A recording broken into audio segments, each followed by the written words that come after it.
Hey there, Jimmy the K with another installment. Yes, of again, the Jimmy the K Sports Show. I'm glad that you've come to join us this week. I've got a special segment this week. We're going to go a different route this week. We're going to go a little bit NFL draft. We're going to look at the Texans draft. We're going to look at the Cowboys draft. We're going to see which Texas team out there was the winner of the draft, in my opinion. I mean, Texans made a good pick in the first round. The Cowboys made a solid pick in the first round. But who won the Texas draft this year? And we'll start right now. We're going to start by that of the Houston Texans. The Houston Texans drafted Jadeveon Clowney. And a lot of people in Houston were hoping for the Johnny Manziel era. You know, a lot of people feel like Johnny shouldn't have been in the first round all the way down at number 22. He feels like he should have been in Dallas, or they feel like he should have been a Dallas Cowboy behind Tony Romo. You know, I think the one thing that hurt his stock was a news conference that he had the day of the draft. The day of the draft, he literally said during the news conference, and not, you know, I'm not quoting him as saying this perfectly, but basically to a certain extent, he basically said he would not be caught playing dead in Jacksonville, or, you know, naming a couple other sorry teams. You know, he wanted to go to this team or that team. You know, it's nice to have wishes. It's nice to be competitive. I like Johnny Manziel's drive. I like his passion. I like his competitiveness. But what he did the day of the draft is probably what hurt him and got him all the way down to the number 22 pick. 22. Our guys were going faster and faster, you know, down the board. A lot of Houston, you know, some Houston Texans are mad at the draft, you know, because they don't feel like Jadeveon Clowney would be a very good asset for the Houston Texans. But this is what I have to ask you Houston Texans fans out there. Did offense win the Super Bowl last year? Did offense win the Super Bowl? Was it an offensive quarterback? Was it an offensive wide receiver? Or, you know, was it an offensive powerhouse? Or was it a defensive-minded team that won the Super Bowl? Your answer is going to be Seattle won it. They were defensive-minded. That's exactly the route I think the Houston Texans felt like they needed to take. They knew they needed to draft a quarterback. They knew they couldn't have the spotlight on Johnny Manziel in Houston, Texas, which is only an hour and a half away from his home. You know, his parents basically said, you know, Houston wouldn't have been a good idea. He needs to move away and grow up a little bit. You know, there's more influences closer to home than what there are, you know, far away, which in some ways I totally disagree with. Because the fact is, you're an NFL player. You're going to have temptations no matter where you go. You know, the media is already howling over the fact that Johnny Manziel, the night of the draft, went to a bar and said, you know, all these shots are on me. The whole bar, everything, all the shots are on me. No offense, I don't drink alcohol or anything, but I didn't know you could have a shot of beer. I really didn't. I thought, you know, you could have a shot of whiskey, you know, have a shot of Mad Dog 2020, a shot of wine, a shot of, you know, this other stuff. But I did not know you could have a shot of beer. Kind of funny in a way. But, you know, Texans are kind of split at the fact that Clowney was their first-round pick. Now, I'm not. I think it was a very solid first-round pick. A solid pick in which the Texans can build upon. You know, they can build around the defense. You know, their offense, you know, this new coach, Bill O'Brien, will do a pretty good job. You know, in the first season, do I see him going back to 14-2 or 12-4? No, I don't. It's a different coach, new faces in the organization, new schemes. You're going to have a little bit different Houston, Texas team. They won't be 2-14 again. I'll tell you that much. I really, honestly, don't feel they'll be 2-14. And I think the combination of J.J. Watt and Jadeveon Clowney is a force to be reckoned with in the NFL. I really do. Clowney was class enough to say that I'm not coming in here to replace Mario Williams. You know, I'm not coming here to replace this guy or that guy. He said, I'm just coming here to play football and be competitive and get us to that next level again. The level that we were at the team was at a couple years ago, an AFC championship game. So Clowney is a very solid pick in my honest opinion. Many people in the Texas area wanted Johnny Manziel. I didn't feel like that was the top pick for the Houston Texans. What do I think about the team that drafted Johnny Manziel, the Cleveland Browns? I'm not a big Johnny Manziel fan. I've told you that on several shows. I've even, knocked him a couple of times. But, I understand that he's got a passion, he's got a drive, and he's competitive. And that's what comes out in his interviews and everything else is the fact that he's just competitive. He's a competitive player that wants to win. But my thoughts on the fact that the Cleveland Browns drafting him, yes, the day after the draft, the Cleveland Browns only had 2,000 season tickets left. He's selling tickets. Fine, that's good. He's selling tickets. I'm happy that he's selling tickets. But look at the last 2, 3, 4 quarterbacks that they've drafted that have done absolutely nothing. Tim Couch back in 2008-ish, 2007, 2008-ish, was the last time that they had a quarterback start, 50-plus games. You're asking Johnny Manziel to come in and be your starting quarterback, even though he's going to go up against, I believe, Vince Young and Chad Henne. So the big question is he going to be the starting quarterback? I think Cleveland, when they drafted him, wanted him to be that starting quarterback. There will be work that needs to be done, but I think Johnny Manziel will be that quarterback. But here's my thoughts on that. Cleveland Browns was probably the worst place. He claimed that he didn't want to play in Jacksonville or for this team or that team, but he didn't mind that he was going to play for the Browns. Let's look at the last 3 or 4 quarterbacks that they've drafted, especially Colt McCoy, Brandon Weeden.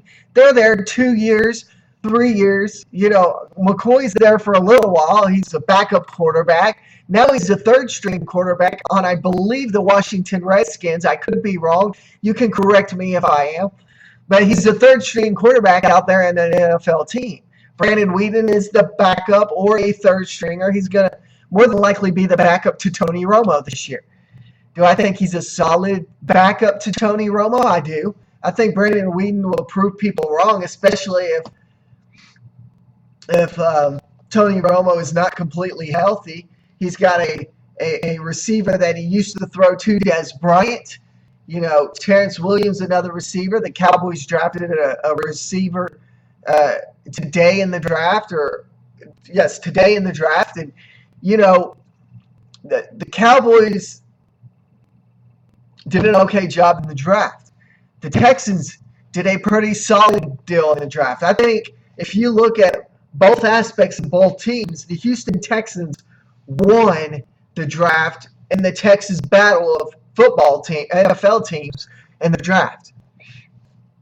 The Cowboys, a little bit of offense here, a little bit of offense there. Let's look at the Cowboys' first-round pick. The Cowboys' first-round pick was an offensive lineman by the name of Zach Martin. It's not necessarily the decision I think a lot of Cowboys fans wanted. But the Cowboys needed defense. They shored up some defense with some defensive picks in the draft. They got a wide receiver in which they were lacking. And they went and got an offensive lineman that will help opposite side Tyson Smith, I believe, and a few of the other young guys, Bordeaux, that will help accelerate this team and protect Tony Romo.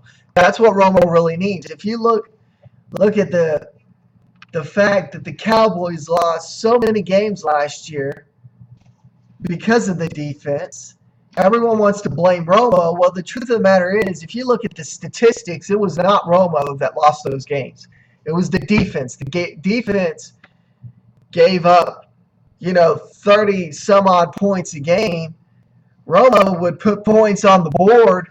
He could get them up to a lead, but the defense could not hold that lead. That's what the Cowboys needed to work on. They worked some on the draft there. Do I think they worked solely on that? No, I think they worked a little bit on the fact that they needed a little bit more on the offensive line.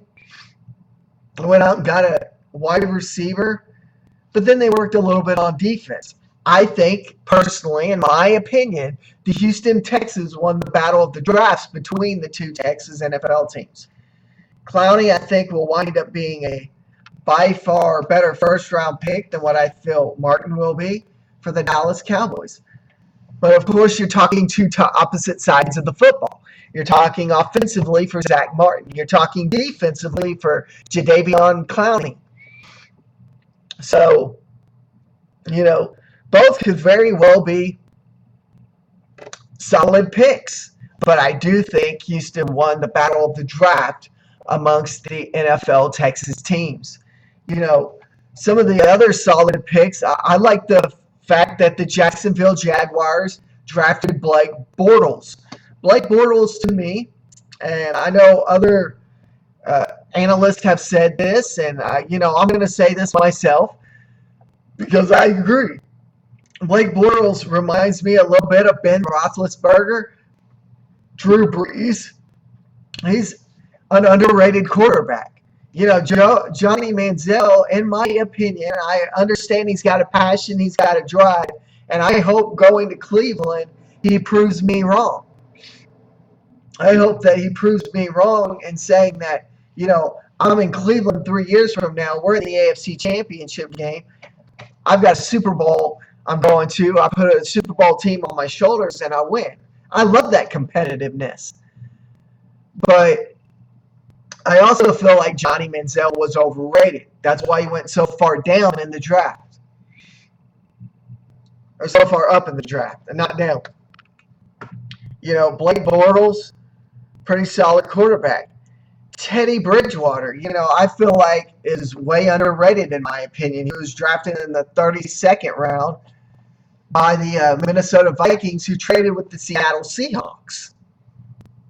So the big question is, out of a lot of these teams, especially the ones that got the top 5 picks or so, who do I feel like my biggest winners are? I think Houston was a big winner. I think Jacksonville was a big winner by the pick of Blake Bortles. He's a cross between Ben Roethlisberger, Drew Brees. I feel like he is way underrated. I feel like Johnny Manziel is overrated. He's overhyped. In Cleveland, he's going to get star power that LeBron had. The fact that he hangs out with celebrities, and, I'm not trying to knock athletes that hang out with celebrities. If I was a celebrity talk show host or whatever, I might want to hang out with celebrities myself. But, some of these celebrities that he's hanging out with may not be the best influence for him to be hanging out with. So, let's not talk so much about you being able to hang out with Drake or LeBron James. I'm fine with the media asking you questions about those guys, but I'm not fine about you kind of using your limelight in the media to brag so much about it. Drake, good singer, good rapper, whatever, but what football knowledge does he have? I don't think he's got very good football knowledge. LeBron James, he reached out to LeBron James, all right? No, LeBron James reached out to him, he says. So, I feel, in my opinion, and granted, this is only in my opinion, I'm not trying to knock Johnny Manziel, but in my opinion, Johnny Manziel is overrated. I think we might see that in Cleveland. Especially if he goes to Cleveland and in 2 or 3 years he's the next Brandon Weeden or Colt McCoy backing somebody up. or, no longer in the NFL. A lot of people want to compare him to Tim Tebow, way overhyped, way overrated. I can't say he's Tim Tebow yet. I will not say that he's the next Tebow until, a year or two or a couple of years into the league. Just like I won't say that he's a great quarterback either. I'm not going to compare him to the greats like Peyton Manning or, anybody like that until a couple of years down the road. Blake Bortles, though, on the other hand, I know you're sitting here going, well, you're comparing him to Drew Brees. Well, I'm comparing his playing style to Drew Brees' Ben Roethlisberger, somebody that can go outside the pocket, make plays happen, but doesn't necessarily run the ball all the time. Johnny Manziel, for the other hand, is more along the lines of a Russell Wilson, a Colin Kaepernick, and I think one of the analysts on ESPN said it best. What he's going to have to learn to do, and I believe it may have been Ray Rice, was, he's going to have to take a page or some advice out of RG3's book. Because the defensive linemen and the defensive backs in the NFL are not the defensive backs in college. They're hungry. They're going to come after you. They're going to knock you to the ground. And they hit pretty hard. Not saying that the guys in college don't, but he made a very good point in where Johnny Manziel may have to get to the point where he's got to start sliding. RG3 was one of those that was drafted very well by the Washington Redskins, and, a couple of years has to have knee surgery because he scrambles so much. I feel like, in my opinion, that you look at players like Colin Kaepernick, guys like that, who run the football a lot, 2, 3, 4 years down the road, they're having to have knee surgery because they're being nailed into the knee. They're being tackled hard, their knees being hurt, torn ACL, torn MCL, torn, ligaments all over in their knee. And then, you're taking the back seat to a NFL quarterback. So, he may have to take a book out of RG3's or a page out of RG3's book and learn to slide a little bit more. I feel in the first round, the big winners, in my opinion, were the Houston Texans. I feel like the St. Louis Rams made a solid pick. They made a couple of solid picks. Minnesota Vikings, I feel, made a pretty good pick. The Jacksonville Jaguars, I feel like, made a brilliant pick, in my opinion, rather going with Blake Bortles than Johnny Manziel.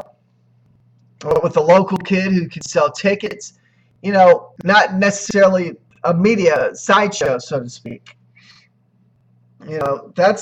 These are, only my opinions, and this is not an endorsement for certain players or a knock for Johnny Manziel. Like I said, I extremely like the fact that he's got a passion, he's got a drive, and he's got competitiveness, and sometimes that competitiveness sounds arrogant.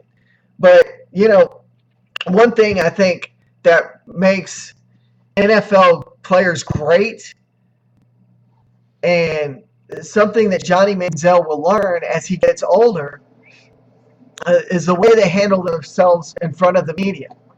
You look at players, like Peyton Manning, John Elway, Dan Marino, who were asked questions the same when they were drafted, into the NFL, and they had, like everyone else, they had arrogant answers, but they've learned how to dial it back. Look at Peyton Manning last year during the Super Bowl. He had basically been down, a coach guy walks by him, tells him he has a good game. He goes, yeah, it was an all right game. And the guy looks at him and says, no, it was a great game because you played your heart out. Even though you lost, you played your heart out. What about the little boy that come up to Peyton Manning last year? The media is trying to come up to him and Peyton Manning, and Peyton Manning's kind of telling the media, you got to hold on. This young man's trying to ask for me a question. This young man asked for an autograph or whatever. He tells the young man, he says, son, if you could give me a few minutes, I'm going to meet with the media here for a couple minutes, and I will get right back with you. You stay right here, and, I'll come back out. And sure enough, he comes back out. He talks to the little kid after meeting with the media. That's the difference between an elite quarterback and somebody that's just coming out of college. The arrogance from most college quarterbacks, in my opinion, is very high. Your arrogance is going to be extremely high, especially if you're drafted in the first, second rounds, especially if you're drafted in the first, 10 picks or whatever. Your arrogance is going to be pretty high. Wow, I got drafted by this team in the first round, first pick.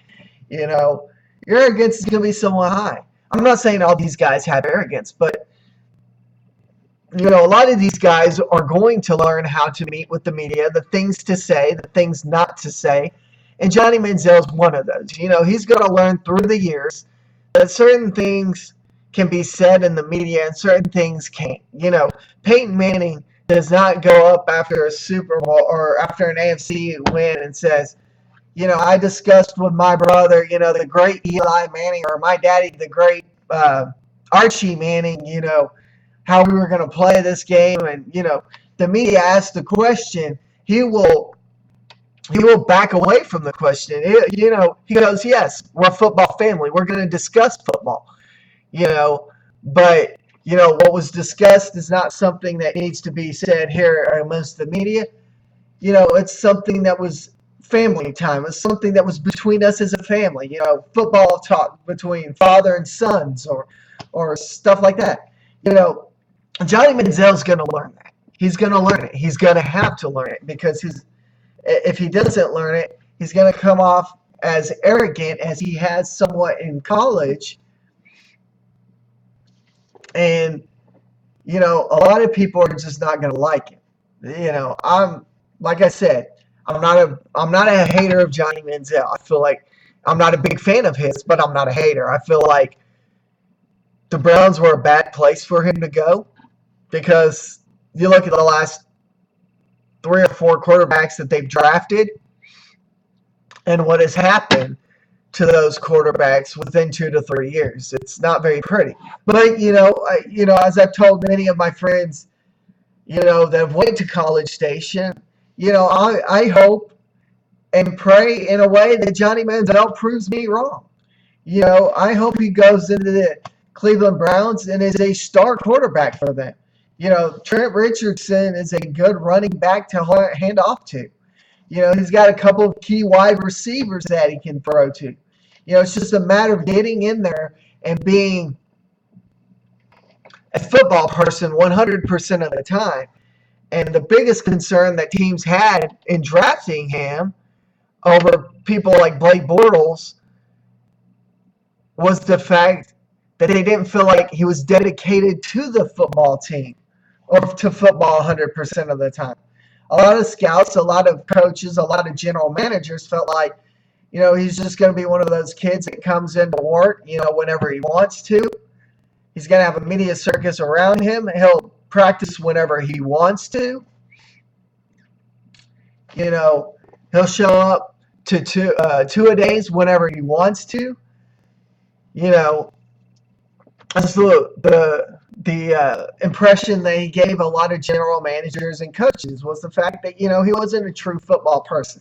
He wasn't somebody that was dedicated to the game 24/7, somebody that was going to eat, sleep, breathe, and live football. Cleveland Browns gave him that shot. I hope he proves every one of the naysayers wrong. Like I said, I'm not a big fan. I love his competitiveness. But I hope that he proves me wrong by going to the Cleveland Browns and torching the rest of the NFL. I hope that he proves us wrong. But, the odds of that happening are very slim, especially knowing what the Cleveland Browns have done to quarterbacks the last 3 or 4 that they've drafted, the last few times. It's not very pretty. They're either backups or third-string teams within 2 to 3 years. So, with that being said, take a look at it. I want to talk a little bit about the Texas Rangers. Yu Darvish last night, May 10th, I believe it was. May 10th was one hit away from a no-hitter. He had a one-hitter.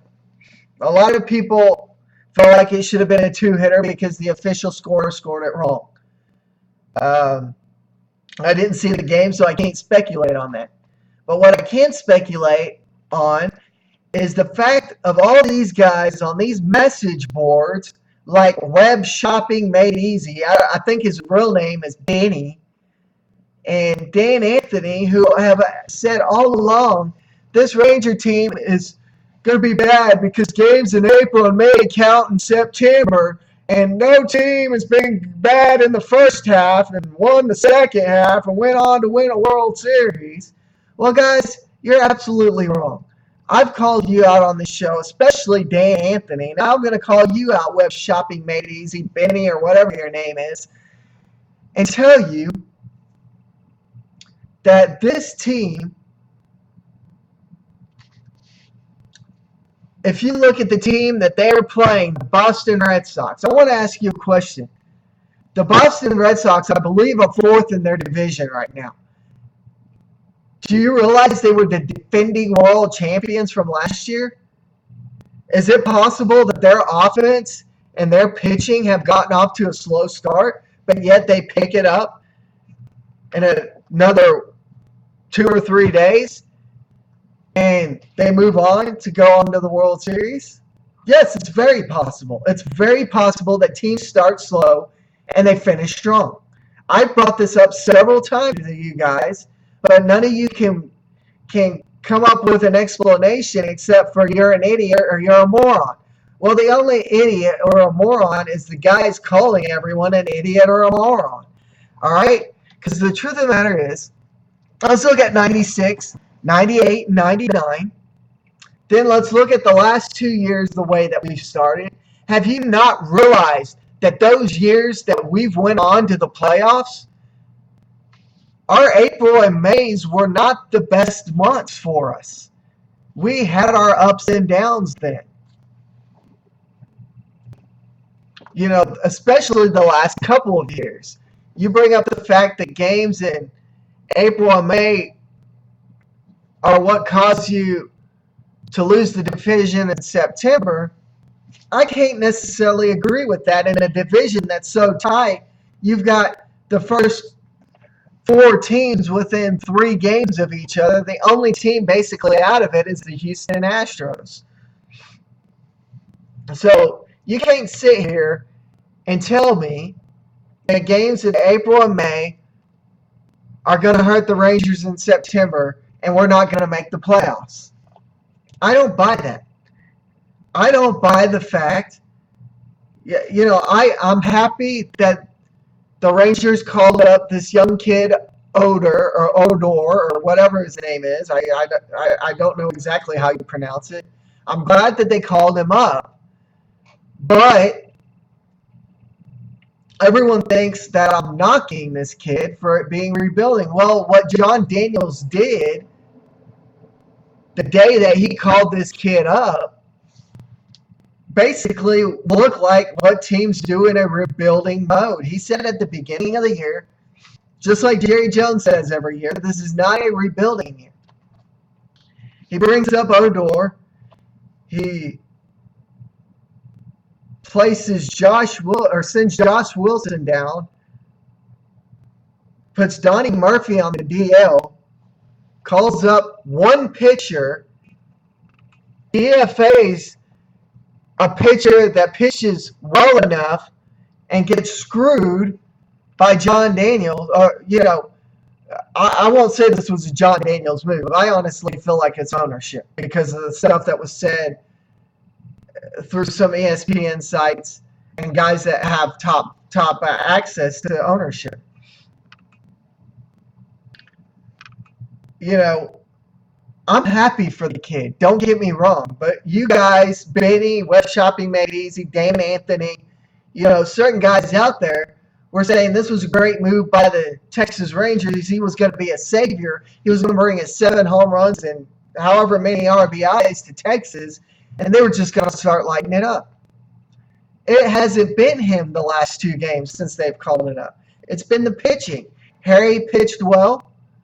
Um, Darvish has pitched well. Do I feel like this could be a snowball effect? Yes. This Ranger club, everyone wants to knock Wash, and I understand Wash has made some silly decisions at times. But everyone's already on the bandwagon of firing Ron Washington. We got people who are on the bandwagon of firing Ron Washington or people who are on the bandwagon of firing Jon Daniels. Well, guess what, guys? As much as I hated to see Nolan Ryan go, and I feel like ownership and Jon Daniels pushed him out, I have to respect the wishes of the Texas Rangers as the Texas Rangers fan and a true one that I am, and respect their wishes. And, let it go a year. Let it go 2 years and see what happens. Because I can't just give up on the team because, okay, they let Nolan Ryan go. Now Jon Daniels is making all these silly decisions. Or when Jon Daniels isn't making the silly decisions, it's Ron Washington making the silly decisions. Guys, I've had it. I've had it with the fact that either Jon Daniels or Ron Washington is making silly decisions, or we made a mistake by not signing Mike Napoli back or Josh Hamilton. Well, I want to ask you something, Dan Anthony and Web Shopping Made Easy. I want to ask you something. Have you not realized Mike Napoli's performing all right for the Boston Red Sox? I wouldn't say he's all that great. He's playing well for the Boston Red Sox. But you keep bringing up the fact that Josh Hamilton, Benny over at Web Shopping Made Easy always likes to say, well, I think Josh Hamilton was just a special player to Texas, and he's just never going to be very good anywhere else he plays. No, he was in a declining mode when he left Texas. That's why Nolan Ryan and management did not re-sign him. They saw that decline. People want to bring up the fact that Prince Fielder is off to a slow start. Well, have you not seen the last week and a half? His bat is starting to speed up. This offense is starting to pick up. We are missing pieces. We're not 100%. Our pitching staff's not 100%. You get this team back to 100%. You get Profar back. You get Soto back. I really feel like Soto's the better catcher to work with these guys than J.P. Arencibia. For the longest time, I was giving Arencibia the benefit of the doubt, but now I know what his initials JPA stand for, just plain awful. Arencibia, needs to go back to the minors once Soto is brought up. Chirinos needs to be that backup, and I feel like Soto needs to be that starter. Because I feel very confident that Soto and Chirinos are the two better catchers to work with the pitchers that we already have. Very confident. But what I'm sick of is all these message boards and all these guys saying, these things in which they don't really have any proof of. But all they can do is come up with, well, you drink the Rangers Kool-Aid, or you drink the Ron Washington Kool-Aid, or, you're an idiot, or you're a moron. I'll tell you something, guys. I'll tell you something, and I'm going to tell you something right here. If you're on a message board and you're calling me an idiot or a moron, just remember, every time you call a person a name or pointing a finger at somebody, there's always 2 or 3 fingers pointing back at you. All right? So, let's be Ranger fans and stop knocking them. Am I happy with all the moves that Texas has made?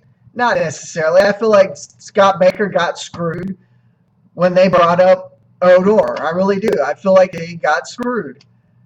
But do I feel like it has maybe jump-started the Texas Rangers a little bit? Maybe. Maybe it was that light in the fire that the Rangers needed. But the rumor was that John Daniels, and I don't know how true this is, but a lot of top execs in the ballpark have stated this,